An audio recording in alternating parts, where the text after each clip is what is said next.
in the Nigerian Federation in order to avoid serious difficulties with its programs and policies.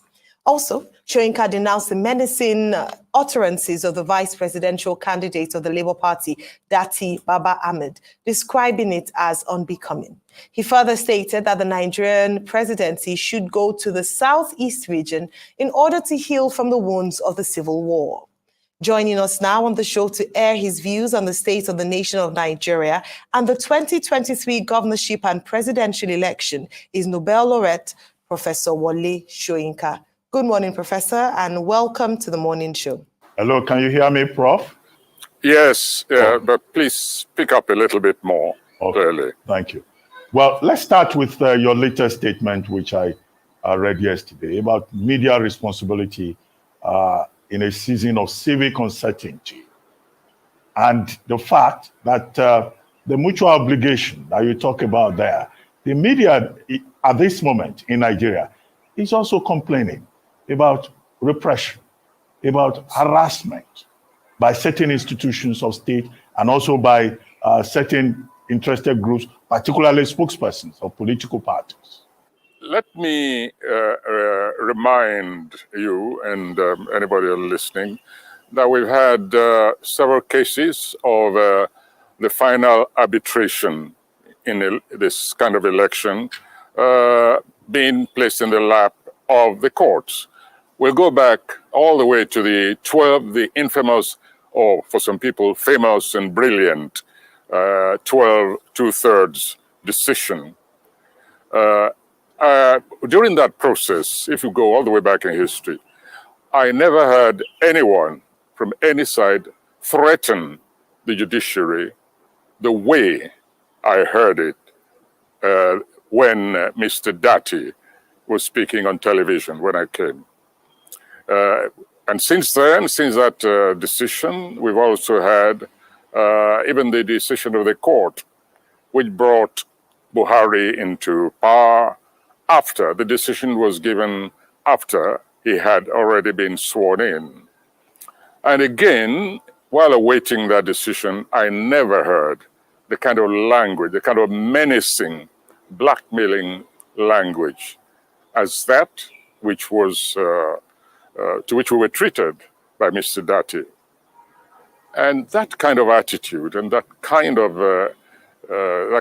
go, do or die kind of provocation is not what I think we've all been struggling for. Let me, by the way, take a break. I seem to be on the right line because you haven't interrupted me. As I said, I didn't hear a question properly. Let me introduce myself properly. I happen to be the person who told one of the candidates, former Vice President Atiku, when he was contesting and he came to see me in my office in Ikeja some years ago. He came with Benga Daniel, my former governor of Ogun State. I said to him, listen, it's about time you people left the stage. Why don't you just go away? We need an infusion of fresh blood into this system.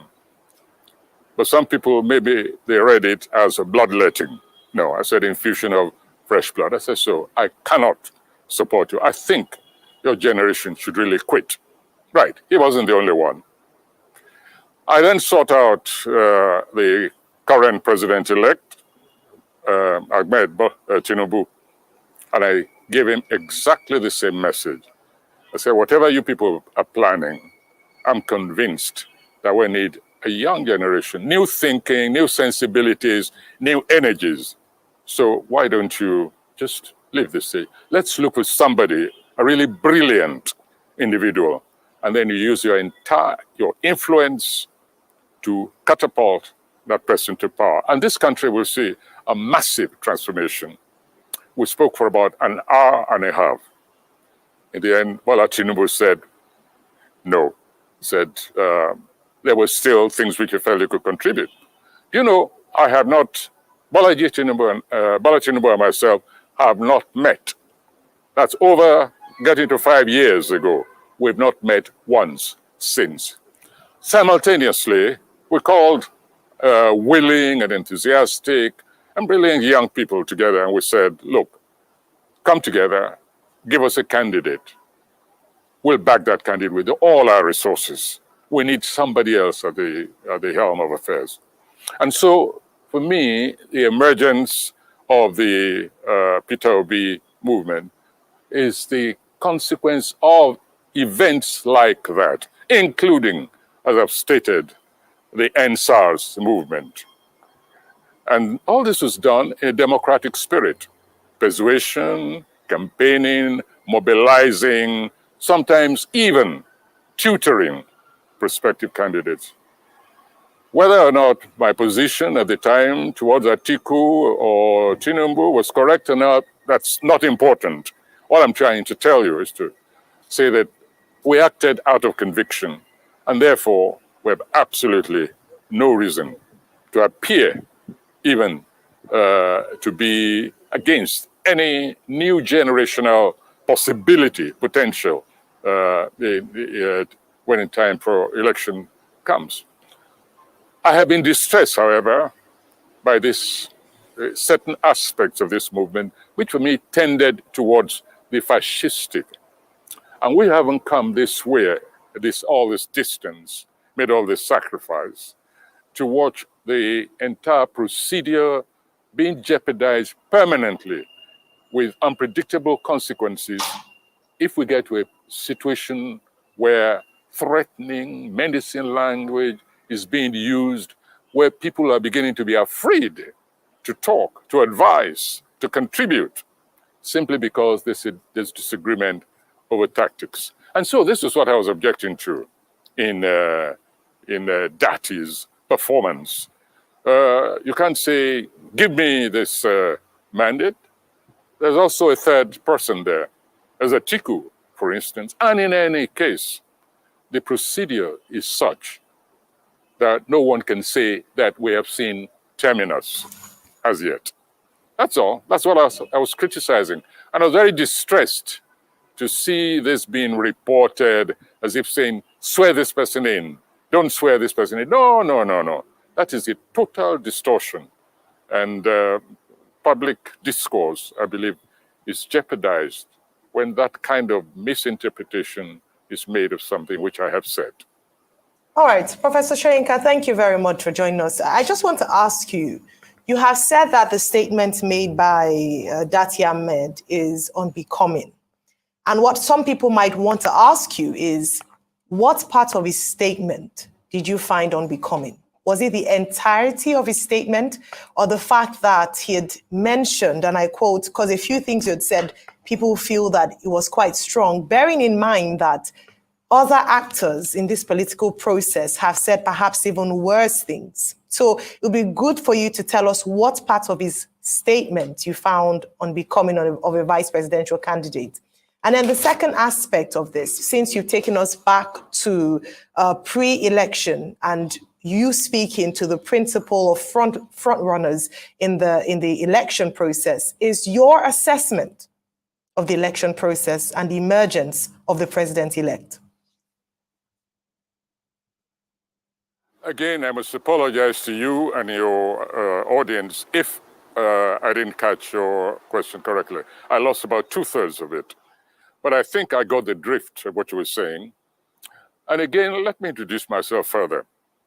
I happen to be, again, that individual who, after an election which was massively rigged, who sat in the plane waiting for the final result, the authenticated results be brought to me. I was on my way to the United States to address a congressional hearing on the Nigerian elections, on those particular elections.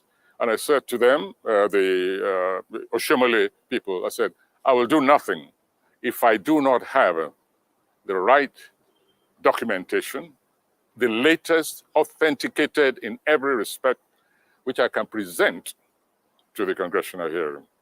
It was brought to me from Edo State. It was brought to me while I was seated in the plane before the gates closed. With those documents, I was able to go confidently to Washington, where I met Nnamani, by the way, and we joined forces to reverse the thinking of congressional hearing, which was already sold on the false results of the election throughout. The propaganda of the government then in power, I refuse to mention names, was so strong that when we got there, we found a hostile reception. However, armed with those documents, we reversed the thinking of the congressional hearing. Now, this is the kind of person I am. I do my homework thoroughly. I don't like being stampeded. I don't like people making claims which they have not thoroughly investigated and unleashed on the populace. And so when all these claims are going on, please remember, I was away during those elections, but as soon as I came back, having been bombarded right, left, and center by so many comments, links being sent to me, I then pursued my inquiry. And my statement when I did that interview was this, that it's not yet time. The last word has not been spoken on these elections. So do not threaten people and further alienate even those who were on your side from the beginning. That's the message. So when I use the example of Donald Trump, look at him now, a common felon who not only wanted to disrupt the entire system, to reimpose himself on the people, but went further and stormed the Capitol, resulting in some deaths, said, don't use language of incitement, which leads to that kind of result. And I don't care who doesn't want to hear it. I speak the truth. People they can listen, they may not listen, but there are precedents all over the world from which we can learn. And in this particular case, using the American system, it's normal to use, shall we say, models of events to teach ourselves certain various lessons. And so that's it. You know, when I summon Donald Trump, it's simply to tell people, you're beginning to behave like Donald Trump. And that's not very good for democracy in this country. That's all. Well, Prof, the fascism that you observe in the conduct of the third force, at least some elements there, were you surprised? Isn't this part of the national character? And can we ever find a cure for Nigerians likely to behave like they are fascists? Sorry, most of that I missed completely. So it's very difficult for me to even guess the thrust of your... Okay, I was asking you about fascism. The fascism you criticize in the conduct of certain elements in the emergent third force. Were you surprised, considering the fact that Nigerians tend to behave generally like fascists, whether they are in politics or they are in any other aspect? Can we ever find a cure for that kind of behavior?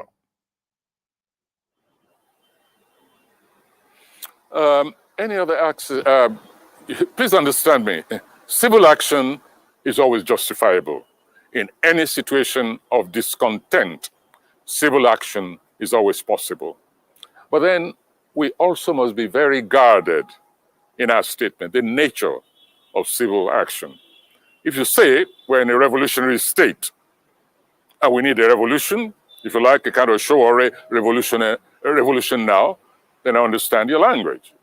A particular direction has been plotted. But if we are not in a revolutionary state, if everyone is still observing the procedural aspects of an election, a democratic election, and we're waiting for results, then for heaven's sake, let us complete that process. Don't ask another elected person, whether it's a president or INEC or the ombudsman, if we have it, don't ask them to act unconstitutionally. And don't, above all, don't threaten. Don't use the language of menace. I also want to use this opportunity, I hope you don't mind, to warn your audience, please beware of fake news. A lot of damage is being done by the propagation of fake news. Even as recently as a few days ago, some garbage, some verbiage, some nauseating, praise-singing tract, which we've seen so many times before, has been resurrected and attributed to Wole Soyinka. It makes me sick, and it makes me just want to opt out. I mean, I do not see why this issue, this problem cannot be solved. If people want to be praise singers, let them please do it in their own and their father's name and leave Soyinka out of it. In fact, things have reached a state. I'm going to go further. You permit me. I want to use this opportunity now to announce a reward. I'm not a rich man, but I'm going to announce a reward. I've looked at my accounts, and I can afford $1,000. $1,000 to anyone who can finger successfully the author of some of the tracts which have been attributed to me over the past 6 months, which we have repudiated again, and again. Yet comes out. Other people come out, they say, no. Wole Soyinka never said this. But no, there are those who want to believe it and those who think they're having some traction. So there it is. Permit me to use you as my advertising board. $1,000. I will even go further and try and raise additional funds for anyone who can please relieve us of this incubus of false attribution of fake news. I'm sorry if I've diverged from whatever you asked, but I didn't hear most of it. In any case, all this is involved in the theme which we're addressing this morning. Absolutely. I'd like to go back to my question because I wanted to ask you, in the spirit of debunking fake news, which part of Datti Ahmed's statement did you find unbecoming? Was it the entirety of the statement, of his statement, or a portion of that statement, and which part of it?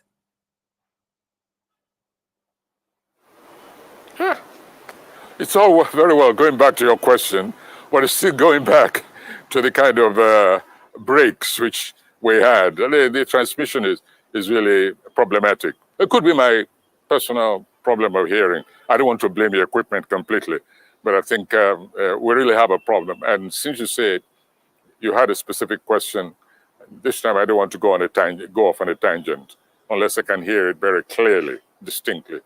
Okay. All right. So I'll repeat the question, and I'll just, if the audience would permit for me to pick the word so you can make it out clearly.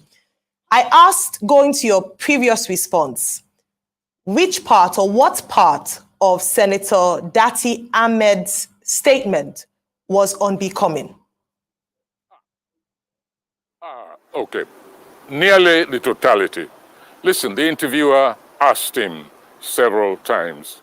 He said, what will you do if the Supreme Court judgment is against you? If the interpretation which you are offering about the constitutional aspect of this election, if it is against that of the Supreme Court and they find against you. And he kept saying, no, it's not even open to analysis. Because the word says and it's very clear. And the Supreme Court, in its wisdom, had better give this, in other words, his interpretation. I mean, this is trying to dictate to the supreme arbiter of the nation. Whatever you think of the Supreme Court, it is an institution we all revert to sooner or later. If not today, then tomorrow. If not about this election, maybe about the next election. But Datti kept saying, no, the Supreme Court has got, in its wisdom, to agree with me. That is what is known as fascistic language. It is not acceptable. And for me, it alienates people. It alienates even supporters. I know this for a fact. People come to me, you know how I relate to young people. I relate to those who have found certain problems with the spokespeople of this particular movement. I'm not interested in the other ones. Everybody knows the other movements. But there's a new boy on the block, as the expression stays. And many of us have been waiting for that new kid on the block. And so we have a stake in it. And wherever it seems to be going wrong, we're going to tell the truth to that. All right. So that's Professor Wole Soyinka giving his view on the issue he had with Datti. Datti was the vice presidential candidate for Labour Party. And the reason why I made this video, I'll be making actually hosting a topic on this issue tomorrow on VS channel, which is called On Our Politics. People should check that out tomorrow. I'll be actually hosting a topic, this particular topic, and go even further deeper into it. But I kind of just had a free time today, so I thought I jump on and kind of maybe touch a little bit on it. Have a little touch on it. Yeah, I've been following this trend, this issue, and on different platforms, Nigerian spaces, particularly obedient spaces. And I've been seeing so many different opinions and things beyond opinions. I've heard all kinds of people, especially particularly obedient, just insulting the professor, like attacking him, condemning him and dragging him like he's just, any other person. But, I thought I'd give my own view. Honestly, personally, I don't think the professor has really said anything that's been so bad. Though we all have who we're supporting. We have candidates that some people are very emotionally attached towards candidates, but I don't see anything that the professor said here that warrants him being dragged. The manner a lot of obedience have been dragging him and insulting him and just rubbishing his names on different platforms.